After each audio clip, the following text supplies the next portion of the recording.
생명의 말씀은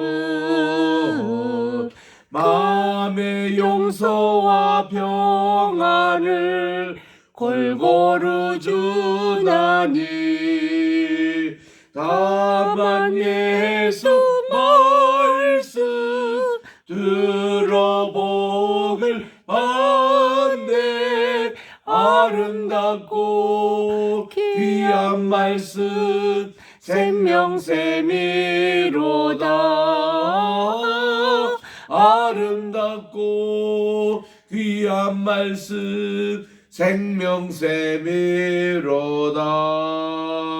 아멘. 하나님의 은혜와 사랑을 진심으로 감사드립니다. 지난 간밤에도 또 잘 쉬게 해주시고 오늘 또 새날 2024년 4월 4일 목요일 이 아침 첫 시간을 주님 앞에 오늘 또 드려오니 주님께서 이 예배를 받아 주시옵시고 오늘 또 우리 각자 모든 기도 제목 가지고 나온 것 주님께 상달되어 아버지 응답받는 복된 이 새벽 시간이 되게 도와주시옵기만을 예수님의 이름으로 기원드리옵나이다. 아멘. 아멘. 자, 오늘 우리 열왕기하 제25장 1절부터 읽는데 제가 2절까지만 읽겠습니다. 시드기야 제9년 열째 달 11일에 바벨론의 왕 느부갓네살이 그의 모든 군대를 거느리고 예루살렘을 치러 올라와서 그 성에 대하여 진을 치고 주위의 토성을 싸움에 그 성이 시드기야 왕 제11년까지 포위되었더라. 아멘. 오늘은 우리 유다 왕국의 마지막 멸망에 대한 열왕기하 25장을 읽어보도록 하겠습니다. 우리 예수님의 족보 마태복음 1장에 보면 예루살렘으로 이거할 때 혹은 포로로 잡혀갈 때라는 표현이 나옵니다. 그 내용이 이제 그 1차에 한꺼번에 잡혀간 게 아니고 이 느부갓네살이 왕이 딱 되는 그 해에 1차 포로를 잡혀갔습니다. 그때 잡혀갔던 인물이 다니엘이었죠. 그게 BC 605년이었습니다. 그리고 2차 포로로 잡힌 분이 에스겔이 그때 잡혀갔어요. 그건 차기 대제사장 될 인물인데 이 제목감 에스겔이 선지자로서 잡혀갔고, 그리고 여호야긴 이렇게 이 마지막 왕 시드기야의 조카가 되는 여호야긴 왕이 이때 잡혀갔습니다.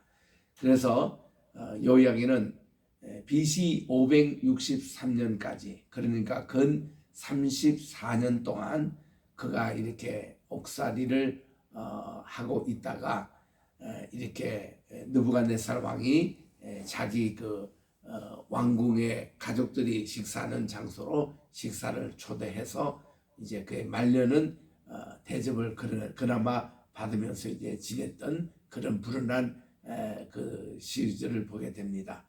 그리고 3차 포로가 오늘 이제 읽은 이 말씀입니다.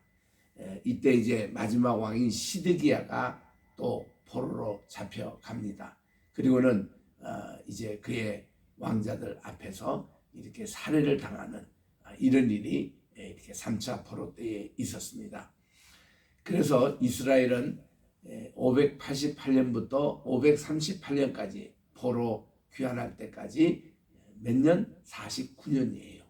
49년간 그들이 바벨론 포로 생활하다가 50년째가 희년입니다. 이스라엘에서 희년에 그들이 이제 석방이 되는.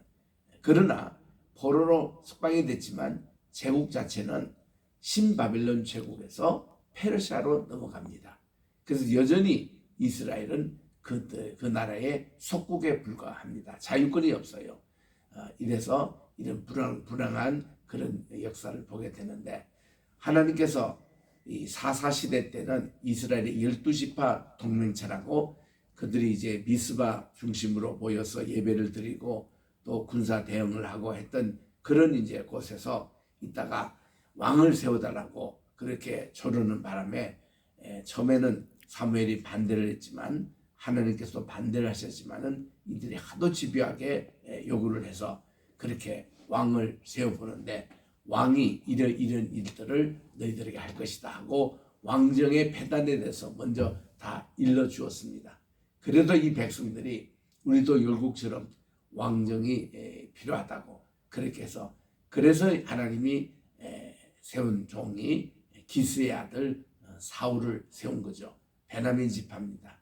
베냐민 지파는 사사기 끝에 보면 거의 없어질 뻔한 그런 지파였는데, 그래도 하나님의 은총 가운데서 살아남은 그런 지파 아닙니까?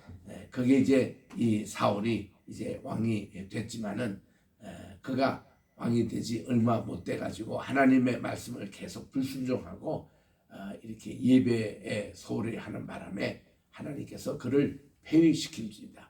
그리고는 그 대신에 다윗이 왕을 이렇게 기름 부음을 받았지만 바로 왕이 되는 게 아니라, 다윗이 그때 어렸습니다. 16살 정도 소년 되는 것인데, 이스라엘은 30살이 돼야만이 제대로 이제 지도라도 역할을 하는데, 그때까지 그가 14년 동안 많은 수련을 받게 됩니다. 대부분 그 시간들을 사울 왕에게 쫓겨가지고 도망자의 삶을 그렇게 살았던 이 다윗, 그가 30세가 됐을 때에 사울 왕도 전사하고 그 후임으로 그가 헤브론에서 왕이 됐는데, 그때 12지파가 다 그를 스포트하는 것은 아니었습니다. 그래서 거기서 왕이 돼서 6년 반을, 약 7년을 왕으로 있다가 예루살렘을 점령하고 나서 예루살렘에 12지파 대표들이 모여가지고 그가 이제 전체 나라의 통일왕국의 왕으로 취임을 해서 33년 반 동안 통치를 하다가 그가 70세에 돌아가셨습니다. 그래서 이제 이런 왕국이었는데, 그때 그의 후계자인 솔로몬이 등극을 해가지고 966년에 그가 이제 취임을 해서 제일 먼저 한 것이, 그가 취임한 지 4년 만에 하나님의 성전을 지었습니다. 그래서 이 다윗 왕이 다 준비했던 성전을 그가 지었는데, 다윗 왕의 그런 디자인, 이렇게 성전을 지어라, 그대로 했더라면 얼마나 하나님께서도 기뻐하셨을까요? 그런데 그는 레바논의 백향목이 탐이 났든지, 아니면은 그 레바논에 있는 바알 신전이 멋있게 보였든지, 좌우지간 거기 기술자를 초청해서 예루살렘 성전을 짓게 하는 바람에 이 성전이 그야말로 바알 흉내가 나는 그런 이제 신전이 되고 말았습니다. 어쨌든 그 성전에 솔로몬이 하도 봉헌기도를 잘해가지고 하나님이 그 기도를 받아주시고 그렇게 성전의 역할을 해오다가 지금 588년 오늘 이 장에서 성전 자체도 다 파괴가 되는 이런 불운한 이제 것을 보게 됩니다. 그래서 우리 이스라엘의 왕정 역사는 이렇게 불행하게 끝납니다. 통일왕국으로 시작했다가 분열왕국으로, 그것도 북왕국은 200년 앞서 망했고 BC 722년, 그리고 이 남왕국은 588년에 이렇게 망합니다. 예전에 저희들이 학교에서 배울 때는 연대기에 이 남왕국이 멸망했듯이 587년 아니면 586년으로 그렇게 우리가 배웠거든요. 그게 올브라트의 그 연대기에 나오는 그런 이제 것으로 배웠습니다. 근데 요즘은 이제 이 사이언스, 이거 창조 과학에서 이렇게 그 연출한 것으로 별자리와 뭐 이거 컴퓨터로 요즘은 다 추적해서 또 하더라고요. 그 연대기에 의하면은 588년 우리가 알고 있었던 것보다 1년 내지 1년 반이 앞당기는 그런 연대기로 새로 이렇게 밝혀진 겁니다. 그래서 그것도 제가 함께 이렇게 소개를 합니다. 제가 역사가의 입장에서 이렇게 보면은 우리가 과거에 가르쳤던 역사만 집요하게 가르치면 그 문제가 있습니다. 항상 새로운 사실이 나오고 새로운 또 가설이 나오면은 그게 깊이 연구했다가 이것이 부합하다면은 또 이렇게 새로운 것도 소개하는 것이 역사가의 의무기도 합니다. 그래서 우리 늘 학문이라는 게 발전하고 또 새로운 사실을 이렇게 찾아내는데 588년 그게 예루살렘 성전이 멸망했던 오늘 그 역사를 보겠는데 이때가 시드기야 제11년째입니다. 이때 이스라엘이 멸망하는.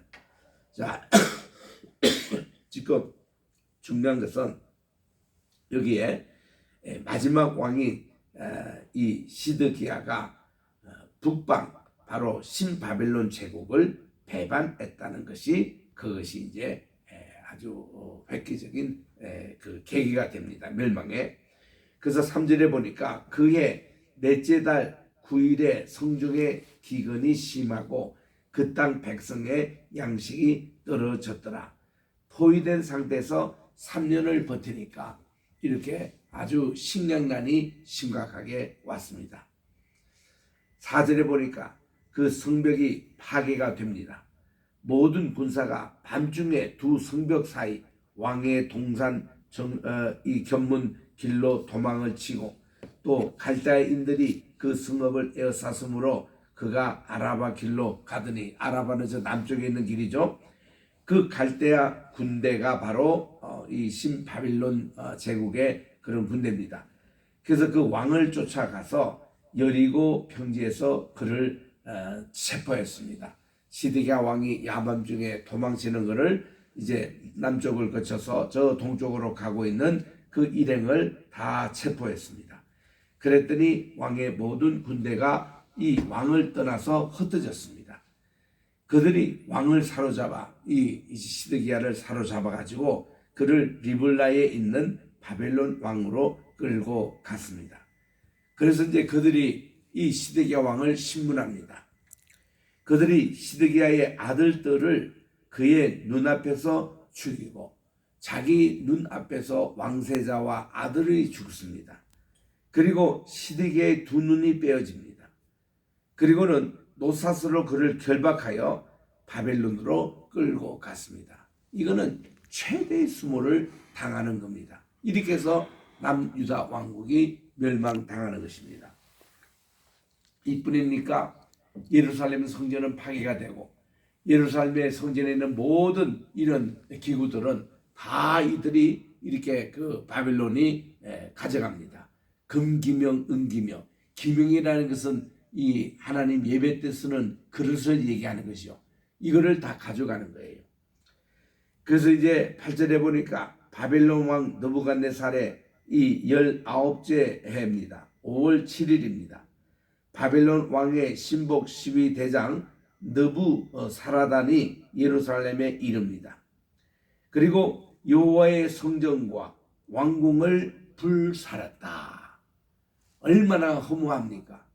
하나님의 성전이 지어진 지 960년에 지어진 그 성전이 지금까지 이렇게 하나님께 예배를 드렸던 그 성전으로 쭉 내려왔습니다.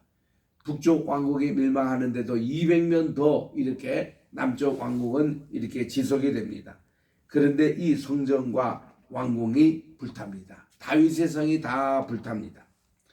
그리고 예루살렘의 집을 귀인의 집까지 다 불살랐습니다. 적군이 와가지고 이렇게 모든 이런 귀인의 집까지도 다 불살라버리고 12대장에게 속한 모든 갈대아 온 군대, 바로 이 신바빌론 제국의 온 군대가 예루살렘 주위의 성벽을 헐었습니다. 이 성을 이미 3년 동안 그들이 포위하고 있다가 이제 왕도 도망쳐 나갔고 이제 완전히 바벨론 갈대아인의 군대가 이제 이 접수한 겁니다.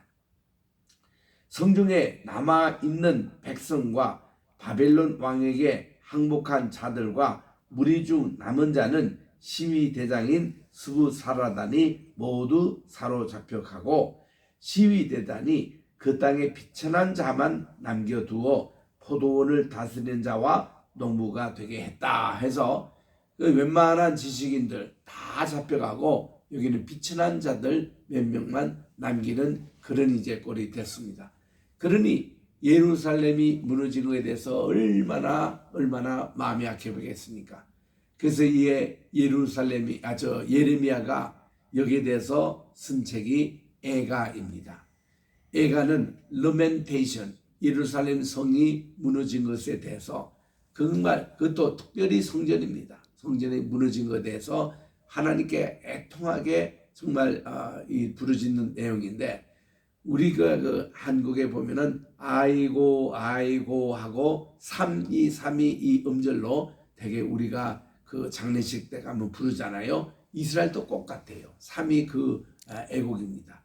그로 지은 책이 바로 예레미야 애가서입니다. 예레미야 애가는요 1장이 22절로 되어 있어요. 2장이 또 22절에 되어 있습니다. 3장은요 22 곱하기 3으로 되어 있어요. 모두 66절로 되어 있습니다. 4장 또 22절 되어 있어요. 5장 또 22절이 되어 있습니다. 그래서 이 애가서는 5장밖에 되지 않는데 가운데 있는 3장만 66절이고 나머지는 1장, 2장, 4장, 5장이 모두 22절로 되어 있습니다. 이거는 뭔가 하니 히브리의 알파벳이 모두 22자입니다. 알레프, 베이트, 기므, 달레트, 헤이, 바우, 자이, 히트, 테스, 요드, 카프, 라메드, mem, 눈, 사멕, 아인, 페이, 사디, 코프, 레시, 쉰 혹은 신, 타브 22자의 첫 그 딸을 따서 1절은 알레프로 시작하고 2절은 베이트로 시작하고 3절은 기물로 시작하고 4절은 달레트로 시작하고 이래서 알파베틱 이 시라고 그럽니다. 그래서 이 애가서는 모두 알파벳 C로 되어 있습니다. 1장도 그렇게 22절 2장도 그렇게 해서 22절 3장인 이 알파벳으로 낸 것이 3개 이렇게 겹쳐져서 66줄로 되어 있고 4장도 알파벳이 5장도 알파벳으로 되어 있습니다. 그만큼 이 잘 되어 있는 것이 애가인데 이것이 언제 불러지냐니 티샤 베아브 때 불러지는 것이 애가입니다. 티샤 베아브가 티샤라는 것은 구라는 뜻이에요. 히브리 말로 구. 그리고 베아브 베는 전치사고 아브는 뭔가니 아브월. 아브월은 이스라엘 그 원력으로 하면은 8번째 달입니다. 8번째 달에 9일날 예루살렘 성전이 무너졌거든요. 그때에 불렀던 노래입니다. 그래서 이 베아브 이때 불렀는데 공교롭게도 말이죠. 이게 1차 성전이 이때 무너졌고 2차 성전 있잖아요.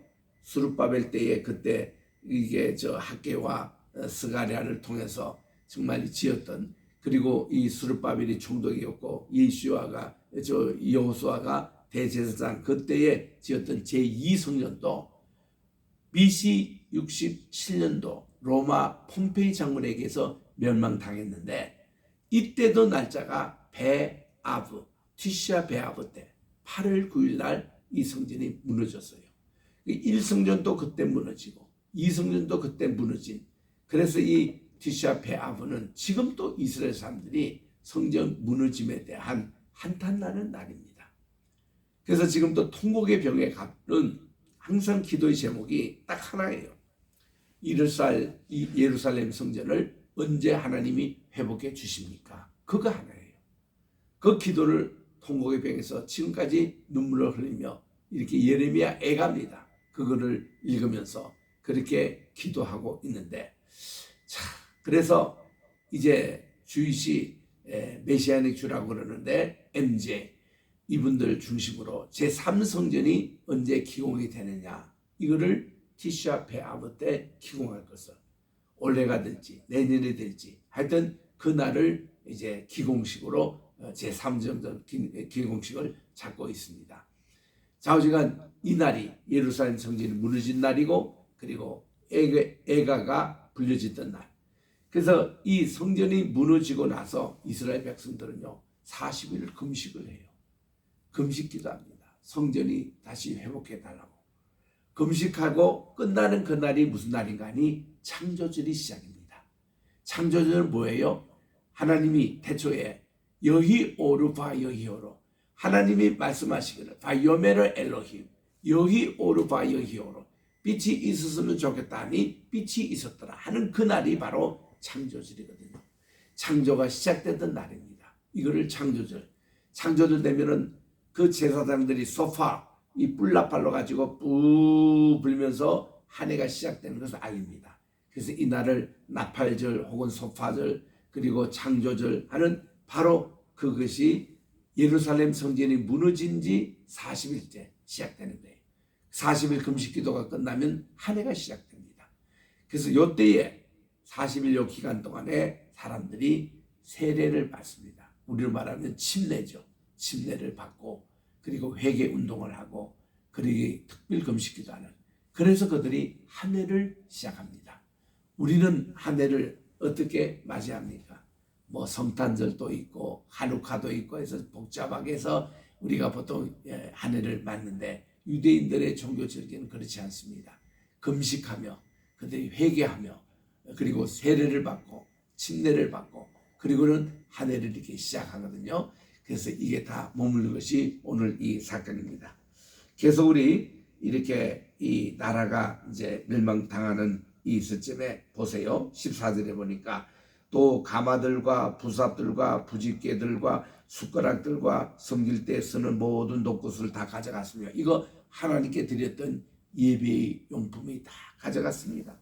12대장이 또 불 옮기는 그릇과 주발들 곧 금으로 만든 것이나 은으로 만든 것도 모두 가져갔으며, 이거는 번제단 때 쓰는 모든 기구들 다 압수됐고, 또 솔로몬이 여호와의 성전을 위하여 만든 두 기둥인 한 바다와 또 받침들을 가져갔는데, 이 모든 기구의 논무게만 해도 헤아릴 수 없는 엄청난 야긴과 보아스의 두 녹기둥도 다 가져갔고, 그리고 그 한 기둥은 높이가 18, 18규빗이고 또 꼭대기에 논무리가 있어 높이가 3규빗인데 그 머리에 둘린 그물과 석류가 다 노신데 다른 기둥의 장식들과 그물도 이와 같았더라. 이 모든 기구, 하나님의 성전에 있던 모든 것이 전부 다 압수됐습니다.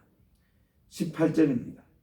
12대장이 대제사장 스라야와 부대제사장 스바냐와 또 성전 문지기 3사람을 체포합니다. 또 성중에서 사람을 사로잡았으니 곧 군사를 거느린 내시 1사람과 또 성중에서 만난 바 왕의 시종 5사람과 백성을 징집하는 장관의 서기관 1사람과 성중에서 만난 바 백성 60명이 다 사로잡혀갑니다. 시위대장 느부사라단이 그들을 사로잡아 가지고 리블라 이 바벨론 왕으로 나아갔습니다. 바벨론 왕이 하마 땅 리블라에서 다 쳐 죽였는데 이와 같이 유다가 사로잡혀 본토에서 떠났습니다. 이제 유다 왕국 완전 멸망입니다. 왕도 바벨론으로 사로잡혀갔고 대부분 사람 이렇게 다 이게 유배로 갔고 또 이렇게 여기에는 가난한 자, 농부들 이런 사람만 예루살렘에 남겨뒀는데 이 땅을 누가 점령했다고요? 훗날 사마리아가 이 땅을 차지합니다. 사마리아가 50년 동안 예루살렘을 다스리는 이런 불운한 일이 생기는 겁니다. 22절입니다. 유다 땅에 머물러 있는 백성은 곧 바벨론 왕 느부갓네살이 남긴 자인데 왕이 사반의 손자 아이감의 아들 그달리아가 모두 관할하게 됩니다. 그래서 모든 군대 지휘관과 그를 따르는 자가 바벨론 왕이 그달리아를 지도자로 삼았다 함을 듣고 이에 느다니아의 아들 이스마엘과 또 가랴의 아들 요하난과 느도바 사람 이 단후멧 이런 아들의 스레와와 마가 이게 사람의 아들 이제 야아사냐와 함께 그를 따르는 사람이 모두 미스바로 가서 그달리아에게 나갑니다. 그달리아는 바벨론이 세웠던 그냥 지도자일 뿐입니다. 그달리아가 그들과 그를 따르는 군사들에게 맹세하여 이르되 여러분들은 갈대아인을 섬기기를 두려워하지 말고 이 땅에 살면서 바벨론 왕을 섬기라. 그리하면 너희가 평안하리라. 이런 이제 얘기만 전합니다. 그러니까 완전히 그쪽 친 바벨론 지도자죠. 7월에 왕족 엘리사마의 손자 또 느다니아의 아들 이슈마엘이 부하 10명을 거느리고 와서 그달리아를 쳐서 또 죽입니다. 또 쿠데타가 일어나요. 그와 함께 있는 미스바에 있는 유다 사람과 갈대아 사람을 죽였습니다. 그래서 노소를 막론하고 백성과 군대 장관들이 다 일어나서 이집트로 갔으니 이는 갈대아 사람을 두려워함이니라. 갈대아의 통치를 두려워했던 대부분 유대인들이 이제는 이집트로 망명을 갔습니다. 이때 간 분이 예레미야입니다. 예레미야를 모시고 그들이 간 거죠. 27절입니다. 유다 왕 여호야긴이 사로잡혀 간 지 37년 곧 바벨론 왕 에월 무로닥이 즉위한 지 원년 12월 그달 27일에 유다의 왕 여호야긴을 옥에서 내놓아 그 머리를 들겠습니다. 그분이 포로로 잡혀간 지 37년 만에 감옥에서 나와가지고 그분이 이제 이 왕 바벨론 왕이 식사하는 그 침상에서 같이 식사를 하게 됩니다. 그래서 그에게 좋게 말하고 그의 지위를 바벨론에 그와 함께 있는 모든 왕의 지위보다 높이고 그 죄수의 왕복을 벗게 하고 그의 일평생 항상 왕의 앞에서 식사를 먹게 하는 그 말년을 몇 년 동안은 여호야긴이 대접을 받았어요. 그가 쓸 것은 날마다 왕에서 받은 양이 있어서 종신토록 끊어지지 아니하였더라 하고는 이게 열왕기 하의 끝입니다. 그래서 마지막에 여호야긴이 거기 죄수로 이렇게 있다가 이제 대접을 받았던 이걸로 끝나는데 참으리 이것은 지금 금방 읽은 요 내용은 예레미야 52장에도 자세히 나옵니다. 또 역대하 36장, 역대하도 36장으로 끝나는데 거기도 이 내용이 자세히 나옵니다. 이렇게 해서 이스라엘의 왕국, 왕정시대가 끝이 나는, 그래서 이제 통일왕국도 이제는 종말이 됐고 분열왕국도 종말이 되는, 그리고는 이제부터는 이 바벨론 포로 생활로 들어가는 이런 역사를 보게 됩니다. 그래서 그 후로부터는 이스라엘의 왕의 제도가 없어졌어요. 그리고 이 왕제도 시대 때에 활동한 분들이 선지자들인데 선지자의 활동도 이제 왕정이 끝나고 나서 바벨론 포수와 제2성전 지을 때까지는 활동했고 말라기까지, 그리고는 그 후에 이 선지자의 활동도 더 이상 없습니다. 그래서 이런 내용들을 오늘 보는데 우리 이제 내일부터는 역대상하를 시작하도록 하겠습니다. 요까지 열왕기 상하까지는 역대기 아니 신명기 사관이라고 그 하나님 말씀을 순종하는 자 불순종하는 자 그 잣대로 이렇게 했고, 이 역대기 상하와 에스라 느헤미야 네 권의 책은 역대기 크로노리컬 이게 역대기의 사관으로 나오는데 이거는 예배를 참 중시한 하나님의 성전을 중시한 그런 이제 역사 관점에서 기록된 것을 내일부터 읽게 되겠습니다. 기도하겠습니다. 하나님 아버지 감사합니다. 오늘은 또 열왕기 하 25장을 통해서 이제 마지막 왕 시드기야가 어떻게 또 살해가 됐고 어떻게 이 나라가 또 신바빌론 제국 느부갓네살에게서 접수가 되고 하나님의 성전과 왕궁이 어떻게 부서지고 그 후에 그말랴야라는 이런 지도자를 잠시 세웠지만 또 그가 살해를 당하고 또 이제 신바빌론에 협조한 지도자가 세움을 받아서 결국은 이 예루살렘이 이 바벨론 총독이 다스리는 그런 지경이 되었습니다. 이런 포로 생활을 시작하는 이런 내용을 저희들이 읽게 되겠는데 역사를 통해서 우리에게 전해준 귀한 교훈을 항상 기억하면서 우리 조국 대한민국이 정말 하나님의 말씀 순종하고 모든 우상을 제하여버리고 또 이번 선거에도 또 그런 국회의원들이 많이 선출돼서 우리나라 복받는 나라가 되게 도와주시고 하나님께 잘못한 우상 숭배죄 있으면 철저하게 회개하여 정말 하나님으로부터 용서함을 받는 우리 모두가 되게 도와 주셨기만을 간절히 바라고 하며 오늘도 우리 대한민국을 위해서 우리 로이 교회와 또 우리 갓세마네 신학교 또 성교회로서 기도하기를 원합니다. 또 우리 함께 우리 동행하는 우리 황예슬 높음을 위해서 간절히 또 기도하기를 원합니다. 우리 황장로님 항상 그 신뢰에 강감해 주시고 우리 교회 우리 오국일 장로님 또 이렇게 우리 안수 집사님 박상호 안수 집사님 최정민 안수 집사님 기억해 주시옵시고 우리 권사님들 고현실 권사님 우리 또 오선미 권사님 또 황교안 권사님 하나님께서 함께하여 주시오며 모든 우리 중직자들과 우리 재직 여러분들 하나님께서 오늘 또 지켜주시고 우리 모두에게 아버지 오늘 또 이제 질병으로 인해서 주님 앞에 호소하고 있는 분들도 계시오니 주여 저들의 모든 질병을 다 고쳐주시옵시고 가정의 대소간의 모든 일을 주관하신 하나님 오늘 또 우리 가정에 좋은 일만 많이 일어나는 복된 이날이 되게 도와주시옵기만을 예수님의 이름으로 기도드립니다. 아멘. 하늘에 계신 우리 아버지 이름이 거룩히 여김을 받으시오며 나라에 임하옵시며 뜻이 하늘에서 이룬 것 같이 땅에서도 이루어지이다. 오늘날 우리에게 일용할 양식을 주옵시고 우리가 우리에게 죄 진 자를 사하여 준 것 같이 우리의 죄를 사하여 주옵시고 우리를 시험에 들게 하지 마옵시며 다만 악에서 구하옵소서. 대개 나라와 권세와 영광이 아버지께 영원히 있사옵나이다. 아멘.